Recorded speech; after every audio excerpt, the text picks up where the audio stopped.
Hello everybody, తగరం movie review చూద్దాం. Vikram movies అంటే చాలా ఇష్టం. మీ ఫ్యాన్స్ వెయిటింగ్ ఇక్కడ. పాత్ర కోసం తనను మార్చుకున్న తీరు, ఆ పాత్ర కోసం తను పడిన కష్టం మూవీ ప్రతి స్లాట్లో కనిపిస్తుంది. పూర్తి గ్రామర్లెస్, చిన్నమైన హెయిర్ స్టైల్, తను గోచి కట్టుకొని ఆదివాసిలా కనిపించిన తీరు, పలికిన ఎక్స్ప్రెషన్ చాలా బాగుంటాయి. ఇలాంటివి మూవీస్ అతను తప్ప వేరే వాళ్ళు ఎవరూ చేయలేరు అన్నట్టు పర్ఫార్మెన్స్ చేశారు. పార్వతి కనిపించిన తీరు, డైలాగ్ సీన్స్, కెమిస్ట్రీ బాగుంటుంది. మాళవిక హారతి, ఆమె presentation, looks, visuals, action scenes బాగుంటాయి. కొన్ని సీన్స్ భయాన్ని కనిపిస్తాయి. అడవిలో విజువల్స్ పర్ఫెక్ట్గా పడ్డాయి. ఈ మూవీలో సాంగ్స్ బాగున్నాయి. బంగారం అన్వేషణ అనదొక్కిన వర్గం కోసం, స్వతంత్రం కోసం చేసిన పోరాటం చూపిస్తుంది. మూవీ చూస్తుంటే 100 ఏళ్ల వెనక్కి వెళ్ళినట్టు ఫీల్ కనిపిస్తుంది.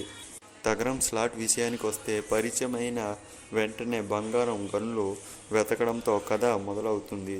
ఫ్యాంటసీ ఎలిమెంట్స్, అడవి, ఏనుగు కొండ, దాని వెనుక దాగి ఉన్న బంగారు నిధి, దాన్ని కాపు కాసే హారతి, ఆమె శక్తులు, అలానే గనుల కోసం రక్షించే పాములు. తగరం తాతకు నాగజాతికి మధ్య జరిగిన పోరాటం థ్రిల్ ఫీల్ ఇస్తుంది. కొన్ని సీన్స్ గూస్ బంప్స్ వస్తాయి. తగరం బృందం బ్రిటిష్ వాళ్ళు బయలుదేరిన తర్వాత ఎదురయ్యే సవాళ్ళు, తర్వాత బంగారాన్ని కనిపెడతారు. సీన్స్ కన్నార్పకుండా కట్టి పడేస్తాయి. ఫస్ట్ హాఫ్లో కథ గట్టిగా పట్టుకుంటారు. సెకండ్ హాఫ్లో కథ అక్కడక్కడే తిరిగే ఫీల్ కలుగుతుంది. బంగారం వెలికి తీసేందుకు ఊర్లో వాళ్ళందరినీ నిధి దగ్గరికి తీసుకురావడం, వాళ్లకు ఎదురయ్యే అవమానాలు సాగదీసినట్టుగా అనిపిస్తుంది.